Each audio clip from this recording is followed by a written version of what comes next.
Welcome, ladies and gentlemen. Unity. It's hour number 2 of the Vinny Eastwood show. Show that's all about unity and scumbaggery. Broadcasting live on AmericanFreedomRadio.com.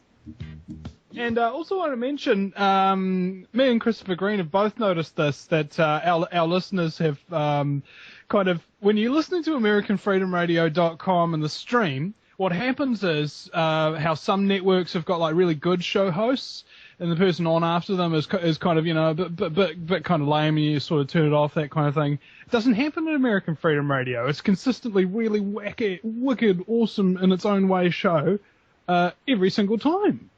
It's really awesome, and I beg everybody, you know, listen to the Vinny Eastwood show, and don't just listen to me. Listen to the people before me, the people after me.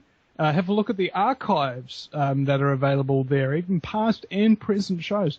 There really is a lot available there, and it's all thanks to Danny Romero, who, well, just has an eye for talent. Gave me my show and everything, so thank you very much, Danny. And we have somebody else who's remarkably talented as well, who's basically like the Uber figure who everybody knows his name, nobody knows his face. It's Max Igan from Australia. Welcome, bro. Hey, Vinny. Nice to be on the show again, brother. You know what made me want to have you on again, mate? Yeah, well, you know, I'll have to show my face someday, but it's kind of a game I'm playing, so I'm kind of winning at the moment. I like that. Yeah. Well, I decided to have you on today because I was watching the news on, I think it was on TV3 News, and they mentioned Schapelle Corby and how she's been going through some real hard, traumatic mental problems and whatever, and they want to, you know, perhaps reduce her sentence.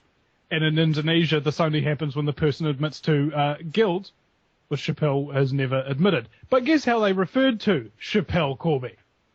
Oh, convicted drug smuggler, Schapelle Corby? Yes! Yeah, of course, yeah, mind control. They always do it. They always, it's just, you know, neuro-linguistic programming. That's all it is. They want you to make that association. I mean, the unfortunate news about that is that the clemency has been on the table with the president of Indonesia for actually over a year now. And they're just bringing it up and making it all public now because of all the stuff that's coming out with the Expendable project.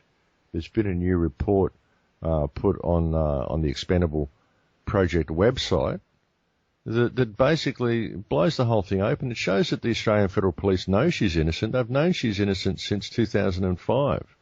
They've just never done anything about it. And, you know, there were people who admitted to being the ones who smuggled the drugs. And the Expendable TV, the film Expendable has absolutely got to so many people. There's been huge campaigns to hand this film out to everybody. I've burnt literally hundreds and hundreds of copies and handed this disc out to people. And I know that other people around the country are. So, you know, you've got this stony silence from the mainstream media. Not a word mentioned about all of this evidence that's come out from the Expendable website, which proves her innocence, which shows the guilt of the politicians and the complicity of the Australian Federal Police. The website itself is being totally looked into and gone through with a fine-tooth comb by the New South Wales Crime Commission and the Federal Police. It's all there in the records and the logs of the website. You can see who's scouring the site looking for information. And we've got stony silence coming from the media, and then suddenly we have this big news report about clemency for Schapelle, which has actually been on the table for a year. But they're bringing it out now to try to, you know, detract people, you know, let them think that, you know, you don't have to worry about it. It's all being taken care of, you know. I mean, Schapelle's in a really bad way.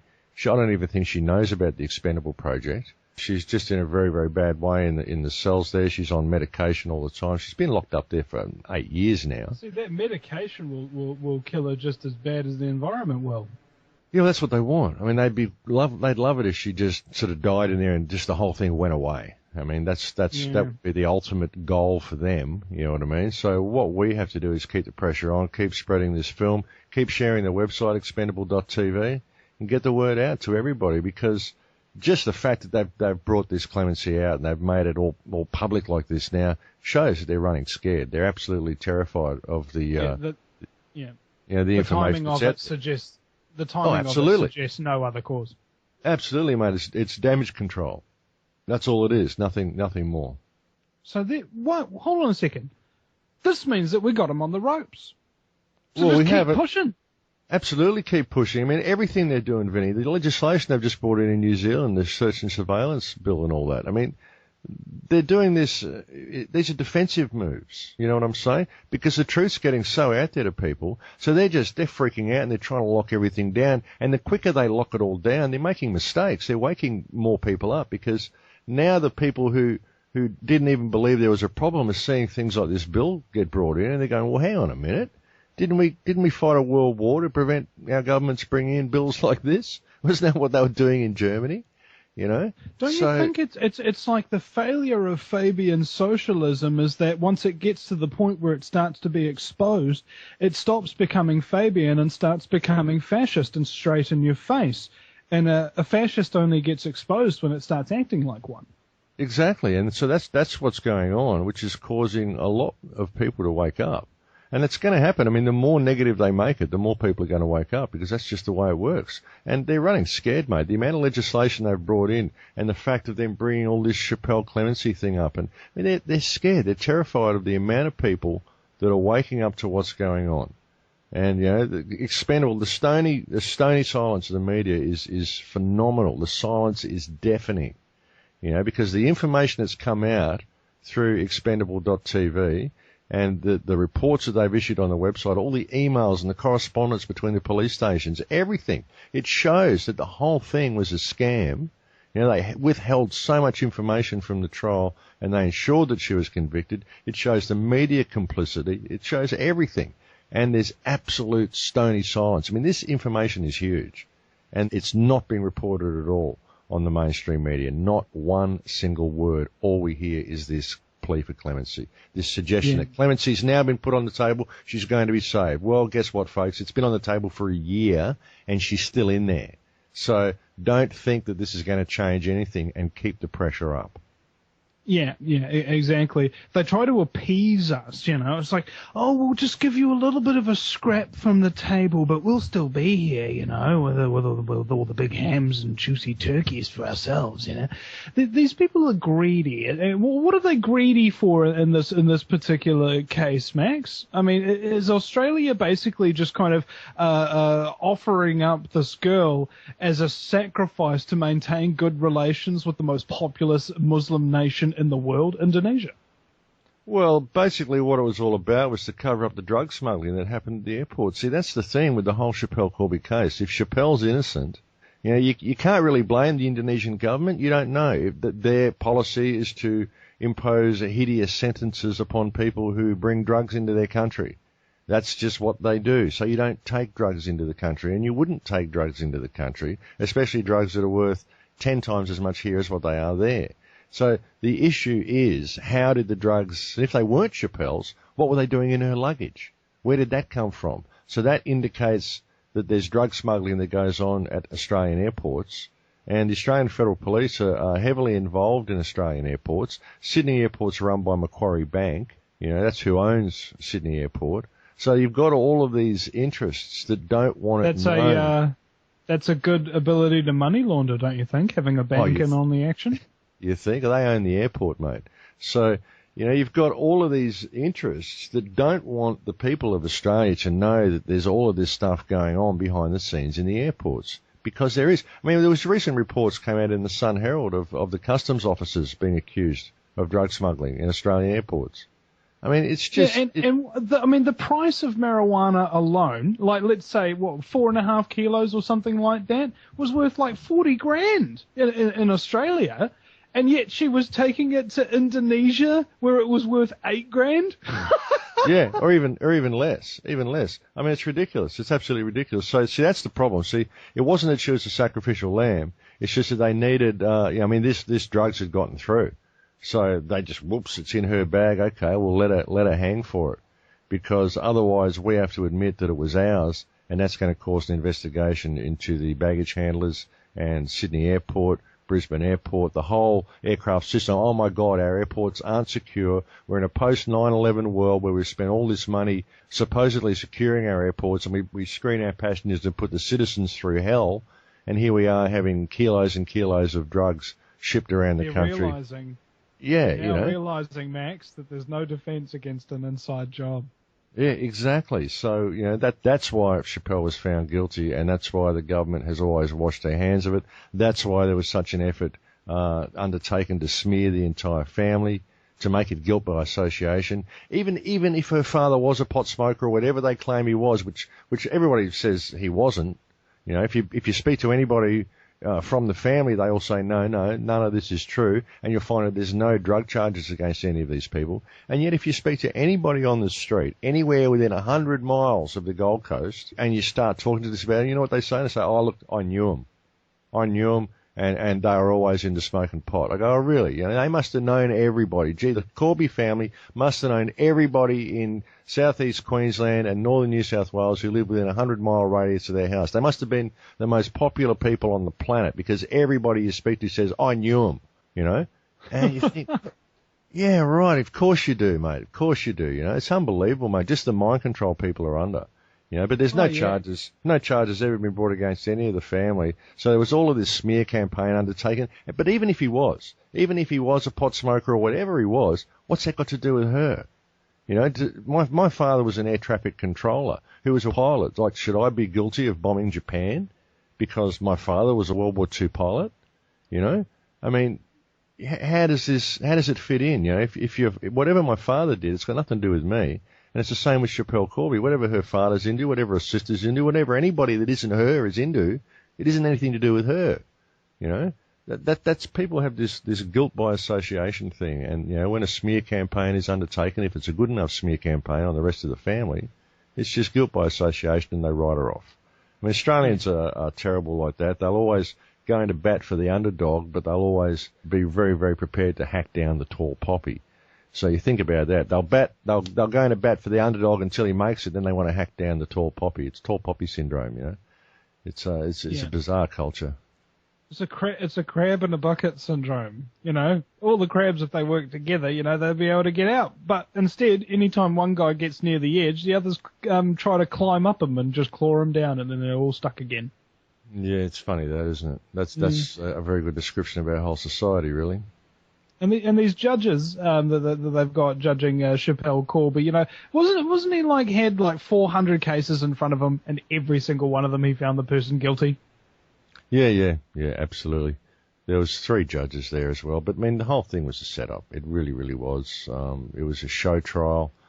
They'd already smeared her and done everything they could to ensure she was convicted, and it was an absolute show trial. And because she didn't plead guilty, was why she got 20 years. I mean, there's been people who've gone in there. One guy got caught with 161 kilos of pot. He was an Indonesian guy who got caught with 161 kilos of pot. He got 5 years in jail, right? She had 4.2 kilos and she got 20 years, because she didn't plead guilty. And she still says, she won't plead guilty because she isn't guilty. That's the thing. If she gets released without pleading guilty, then they're going to owe her so much because they've taken 8 years of her life away from her. They've taken 8 years of the life of an innocent woman. And how do you compensate for that? They've taken this woman off the street and they've locked her into a cell and turned her insane. How do you compensate for that? For a crime she didn't commit. Have children.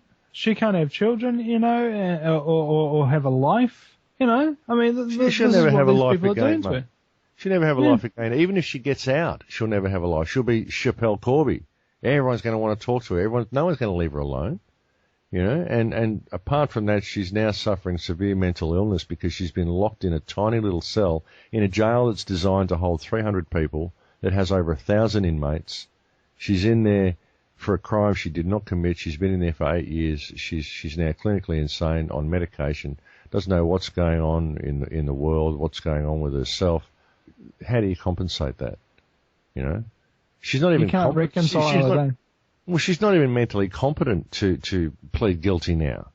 You know, how can she wouldn't even know what she was saying. So how can she now offer her plea or change her plea to guilty when she's not, she's been diagnosed as clinically insane. So, I mean, this is what happens to you when you lock an innocent person up for so long for a crime they didn't commit. And the way she's just been forgotten, and the way the media is now presenting this whole clemency thing to try to take the heat off themselves, it's just disgusting, mate. It's absolutely disgusting. It makes me ashamed to be an Australian, to be honest, to see this sort of thing going on. It's be one of the biggest shames our country ever has to face, I think, the Schapelle Corby case. Yeah, absolutely. And it makes me ashamed to be called an Australian as well. Well, we've got a lot of shame in this country. We've got what's been done to the original inhabitants of this country, what was done in East Timor, how we supported the Indonesian invasion of Timor all those years ago, and the whole world just jumped on the money train with that as well. America, England, everybody just jumped in to sell arms straight away. The death of so many people. And we've got a lot of blood on our hands. It was full on genocide in there. I heard that they were ripping cables out of the walls of people's houses so that they couldn't repair any of their villages. They wouldn't have any cables, they wouldn't have any electricity, they wouldn't have had any infrastructure or anything like that to just completely destroy it. Oh, it was shocking, mate. They burnt the place out and they starved people out, and when they came down for food, they'd shoot them all. Yeah, it was absolutely shocking, mate. It was absolute genocide. It was completely supported by the West, the whole lot. And we got a lot of blood on our hands, and to think that we've maybe risen above that, and then to see something like the Schapelle Corby case happen right in front of your eyes, and to see the effort that was gone to by the so-called authorities, the so-called good guys, to incarcerate her in the media. I mean, it's shocking. Yeah. Well, it's the problem with being a good, decent person is you start to see real bad stuff a lot more clearly, and it angers you a lot more than if you were just morally relativistic and you thought that there wasn't an objective what's right and what's wrong. And what's happening to Schapelle Corby is really wrong. We all got to do what's right to save her. We'll be right back. Welcome back, ladies and gentlemen. That's Bill Hicks there. If you have not heard of Bill Hicks, or if you haven't listened to his comedy sketches or anything like that, I highly recommend you do. He's an instrumental wake-up tool, along with the works of George Carlin and various other comedians. Lewis Black, I think we can probably throw in there as well. Having a good laugh about some of these terrible things that go on and that kind of thing, and trying to stand, for freedom, truth, and justice and all that kind of thing amidst such scumbaggery is a true testament to how strong the human spirit truly is and how hard it is to break at the end of the day. And never place faith in other people so much as you would place faith in yourself, because everybody's just as strong as each other, and if one person can do it, you can too. Have faith in yourself, and you'll do a hell of a lot more than you ever thought you could. Like Max Igan, my very fabulous guest, who has a lot of faith in himself. Well, you have to, Vinny. You absolutely have to, and you're absolutely right with everything you said there. I mean, and that's why I've sort of done what I've done, and I've often said to people, I'm living proof that you don't have to be somebody, in inverted commas, in order to be heard, to have a voice. All you have to do is be prepared to speak. Because I'm just a nobody. I'm just Max, But I'm prepared to speak out, and I'm prepared to be the change that I want to see in the world, and that's the way I live my life, and it's worked for me. So I'm living proof that it does actually work if you can put yourself in the right energetic state. But people are trained not to have faith in themselves. They're given all these yardsticks to measure themselves up by. You've got to be the way we tell you have to be on the television or the mainstream media. We provide these images of what you should look like and how you should act, and whether you're cool or whether you're cute or whatever it is, you've got to be like this or you're a lesser person. And so we don't perceive ourselves to be what we are. We measure ourselves up to all these things that we're given, but by doing that we miss out on ourselves. We miss out on discovering who we are, and we miss out on the power that we all inherently have, because we're all incredibly powerful. And we're just trained to believe we're not, and we're trained to remain compliant to a system which really doesn't serve our best interests at all. So it's very clever the way they've done it. But I think if people can just sort of step back from it and really look at themselves for what they are and look at other people around them, I think it's so important to look at the people around you and see yourself in these people. Look to the essence of them, that spark of sentience within every person that makes them a human being, and realise that that's exactly the same as the spark that exists within you. And, when you can see people in that light, you can absolutely change your perspective of reality. Everything changes at that point. And you begin to treat people differently, you begin to treat reality differently, and you begin to see how easy it would be to change everything, to change the whole situation we're facing, if we simply change that perspective, Because when you treat people differently and you treat reality differently, the same happens. I found, Max, it's amazing. I tell people who I am and what I'm doing, and the generosity and the acceptance they suddenly have for who I am and what I do, just instantly, boom, it's all right there, because they've seen because they've heard even after a few seconds what I've already done, and that's the good thing, because people recognize and are happy to partake in doing the right thing. Okay, so that speaks well of us. Well, your people are basically good, but we're trained to believe that people are basically bad. The system tells you that, that everyone's out to get you, and that there's a sucker born every minute that you can take advantage of. So this is the kind of attitudes that we're promoted as having.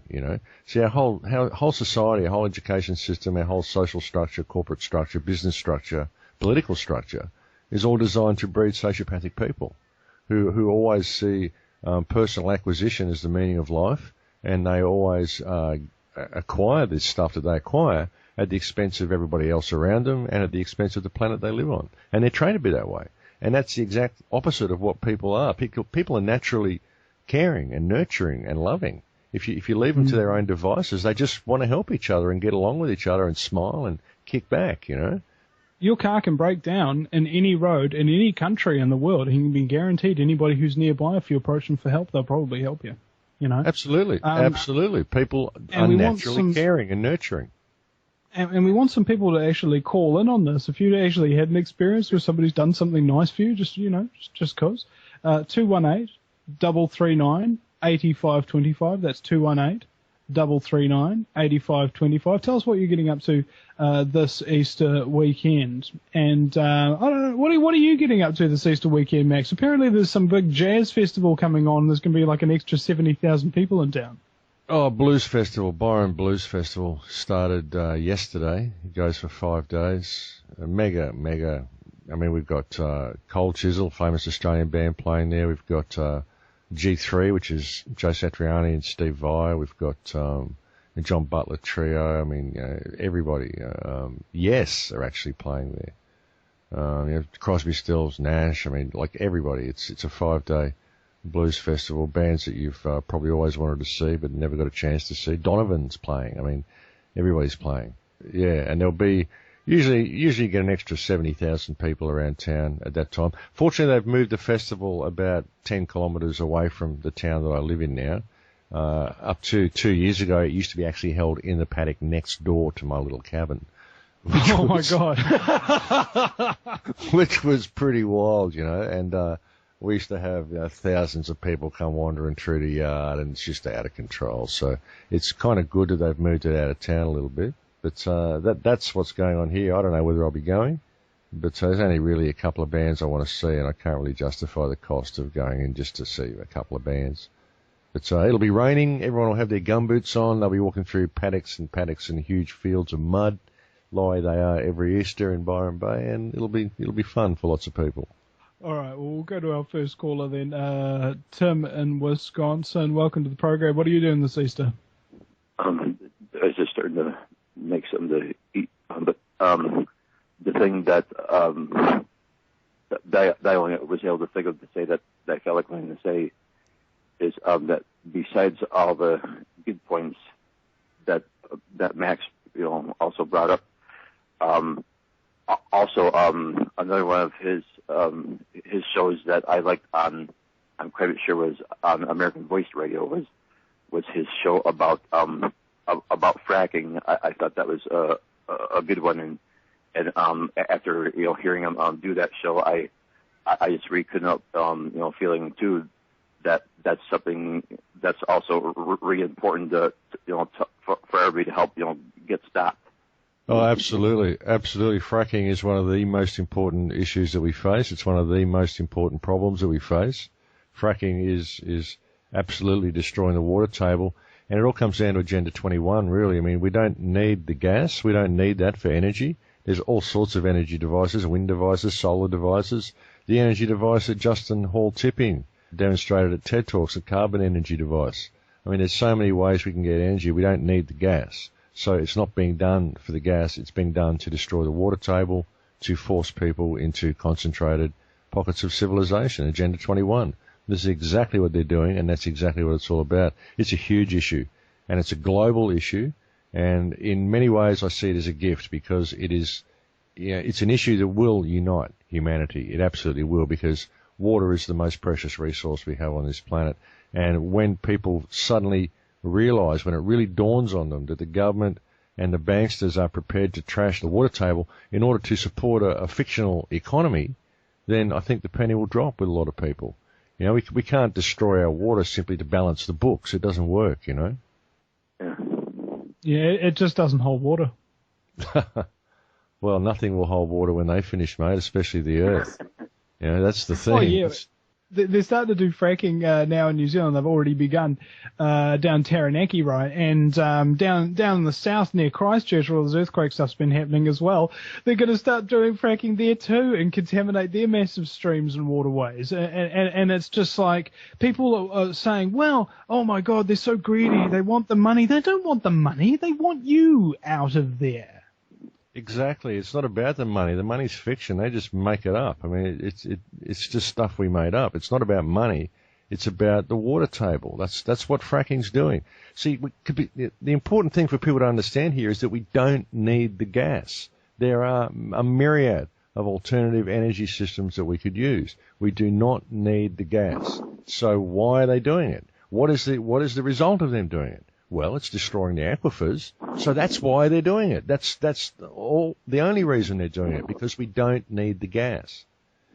So people need to really get that to sink into their heads. All of these people living in country areas and rural areas, you're not going to have a water table beneath your ground if you don't stop the government fracking, because it's destroying the water table. That's it. That's a given. It's a no-brainer that's what it's doing. And this is why they went into Libya. That's the biggest aquifer in the world.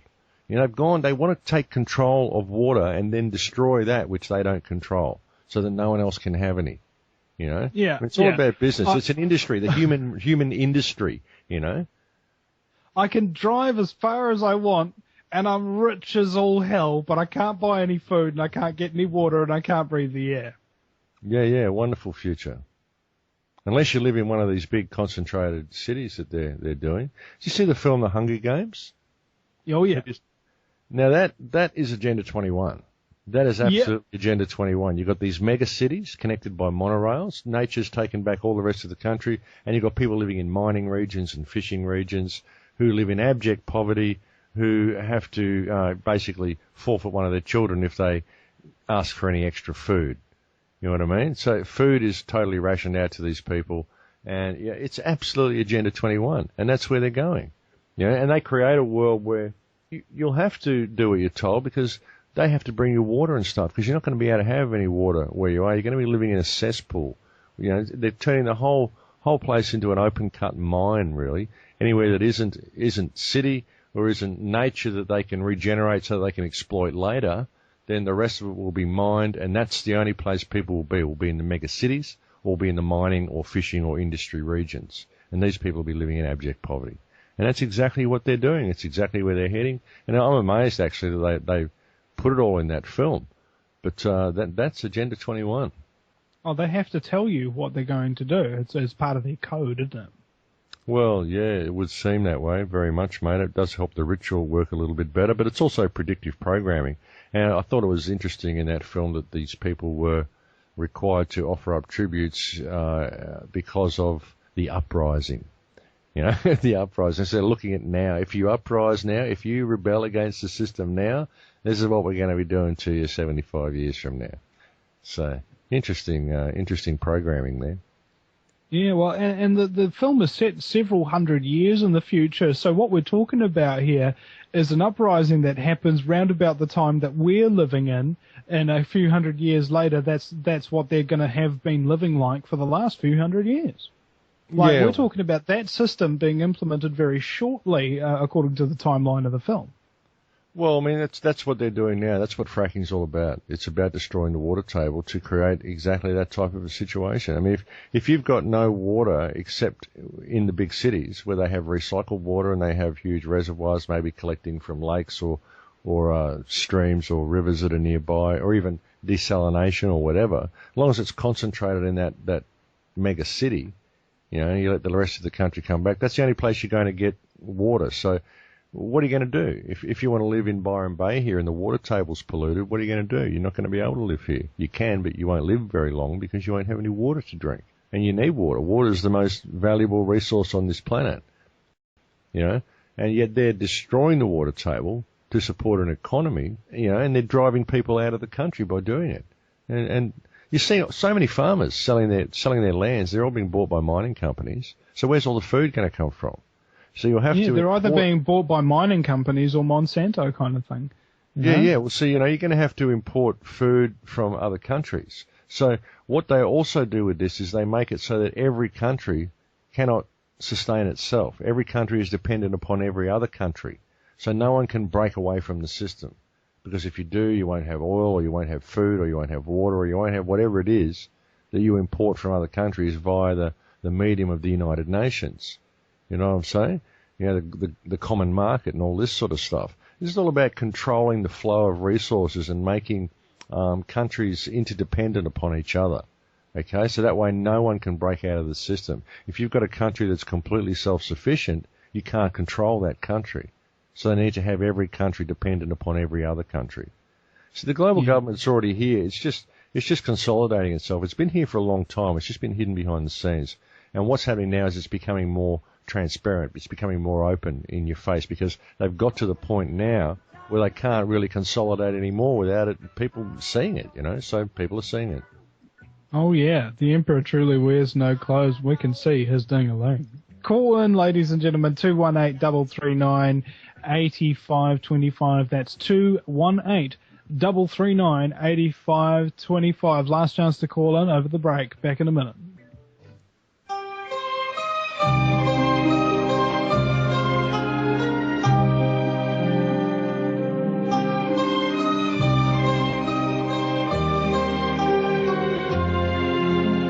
Welcome back, ladies and gentlemen, to the Vinny Eastwood Show.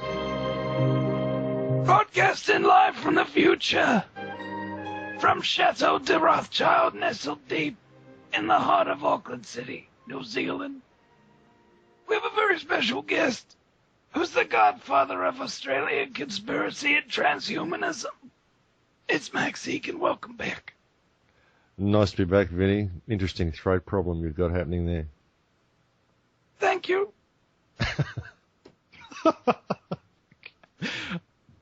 Okay. Speaking of transhumanism, it's one of the most interesting forms of ism, but not the stickiest kind. Is there, you've got a new film, right?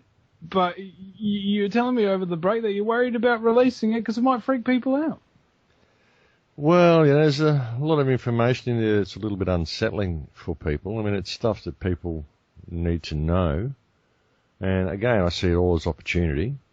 But, I just sort of wonder, if people really know what's going on around the place. I mean, a lot of them might get a little bit nervous about the whole thing. So I'm kind of wondering about it. I've got it finished. I mean, I've got it all here. I've got the final render here sitting on my desktop. I watched it last night, and I could actually upload it today, but I've decided to leave it till April 15th.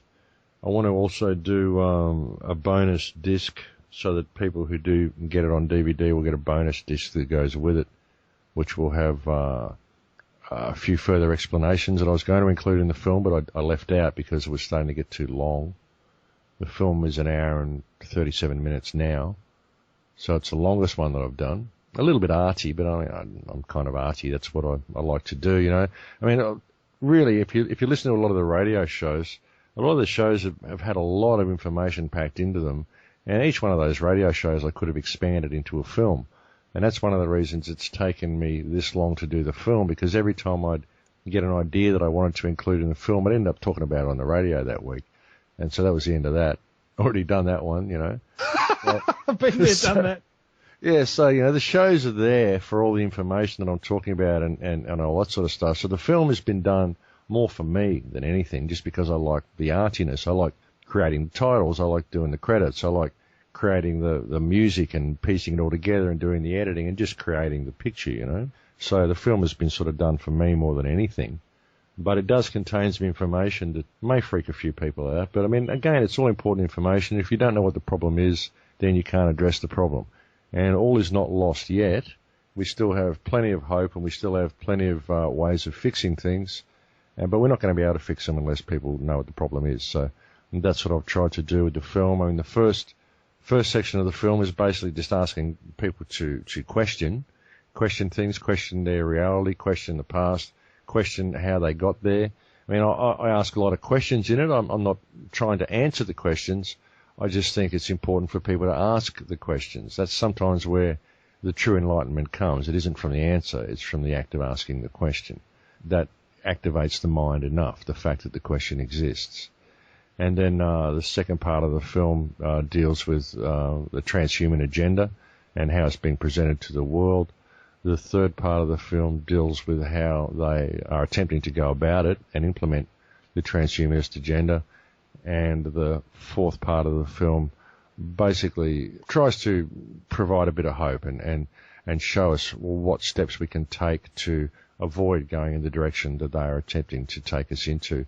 And the whole transhumanist agenda, it all ties in with Agenda 21. It ties in with the cashless society, microchipping, the whole lot. I mean, it all fits together. The whole digital reality, that, you know, everything that they're doing, it all ties together. The chemtrails, transhumanism, the fracking, everything, it all ties together into one thing when you step back and look at the picture. And when you do and you add all the dots and you just connect all the dots, you go, well, here's where we're going, here's what they're doing, and what can we do about it? That's the thing. And there's a lot of people out there, you know, so many people are distracted at the moment. People are distracted by everything that's going on around them. All these people are waiting, they're not doing anything because they perceive that all these mass arrests are going to happen soon. Other people that are sitting there waiting for the rapture, other people that are waiting for a big cataclysm at the end of the year, so they're not doing anything. You've got other people from the spiritual movement that are just kind of sitting around waiting for a shift to happen. No one's participating in reality around them. Everybody's waiting and everyone's trained to want to go to fifth dimension or want to go to heaven or wherever they're going, and to ignore the reality that they're in right now. They go, oh, it's okay, well, this reality is just turning to hell anyway. Well, it's only turning to hell because you're not participating in it. You know, if everyone was to participate in reality, start seeing everybody around them as valid, and start standing up against this system, you know, realizing that it's fiction and they can stand up against it because it doesn't exist. It's just an idea. What exists is the people, and if we started supporting each other, we could take things in a completely different direction. So the more you fail to participate in the reality around you, the more it turns to hell, and the more you want to go to heaven. But you know, it's ridiculous. It's absolutely ridiculous, and people want to ascend. They want consciousness. People are waiting around. They're waiting around for this shift, right? And they say, oh, shift happens, so we're just going to wait for it. And I say, no, shift doesn't happen. It only happens when you get your shift together. Yeah, you've got to participate. You've absolutely got to participate in reality around you. That's what people are failing to do. And you know, if you're in this state of love and this state of oneness, and you're seeing the people around you as yourself, then why is there suffering in the world? And if there is suffering in the world, perhaps it's because you're failing to participate, to alleviate that suffering. Because if we're all each other, if we are literally all one, then even the bad guys are us, part of that same consciousness. They need love as much as anybody, even if they are psychopathic. You know, we can just allow them to be psychopaths by themselves. We don't have to participate in the reality that they create, you know. And they've created this reality because the psychopaths always maneuver themselves to the top of the food chain so they control everybody else. So we're all living within this psychopathic society, and it keeps us divided from each other and allows each of us to suffer under the weight of this society, and all we have to do is turn away from it. All we have to do is start participating in reality around us and seeing each other as valid. I mean, it always comes back to the same thing. I was talking to a dude the other night, and I've had countless conversations like this where they tell me that they're in situations where they're living with crackheads or people who steal from them or assault them or things like that. And every single one of them, I tell them the same thing: get out of there. Okay, if you're in those negative situations, don't stay, because you're only going to wind up draining your energy trying to either get back at them or try and defend yourself against the inevitable coming onslaughts of scumbaggery. Okay, stop putting yourself in that situation. Find some people who actually care about you. Find some people you can actually be comfortable with. There's 7 billion people on the planet. They can't be that hard to find. Well, exactly. You know, and a lot of it is the energy you're in as well. You know, a lot of us are in a victim mentality, and so we attract people that treat us like victims.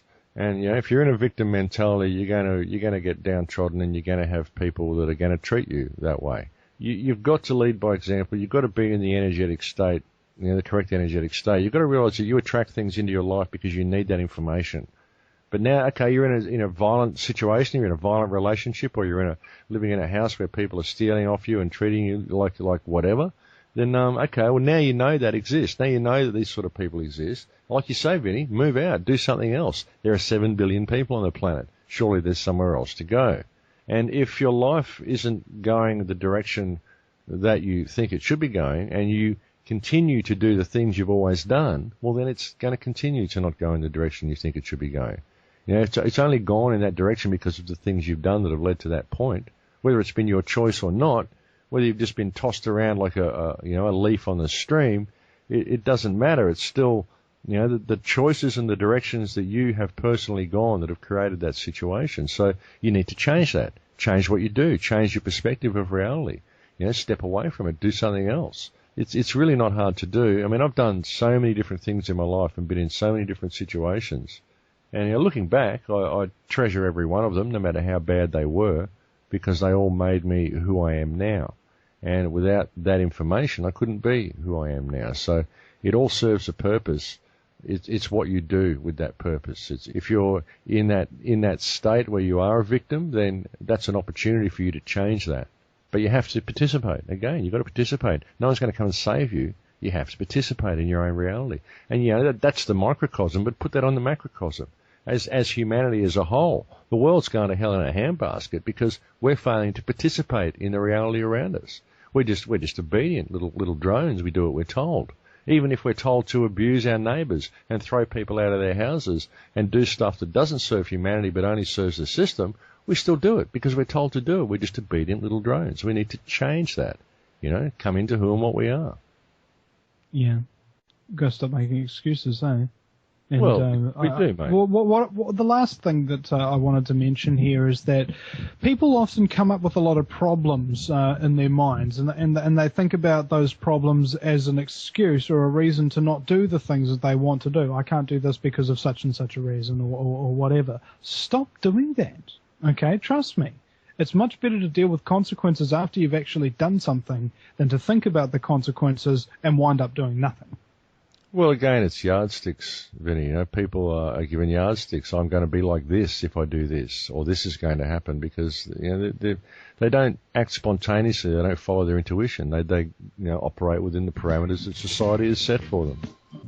Yeah. Well, I think we can break free. You know, every single one of us that has woken up today, well, with the exception of a few like you, Max, was brainwashed once upon a time, and now no longer is. And we're fighting, and we're making something better happen. Okay, and that's despite the huge amount of brainwashing, huge amount of poisoning. We still woke up, and we're still making a difference anyway. That's how strong we are, and that is how weak our masters truly are at the end of the day, and all we need to do is wake up and realize it and make it happen the way we want it to, the way it should. Thanks, Max, for coming on, mate, and you enjoy yourself a very, very happy Easter. My pleasure. You too, Vic.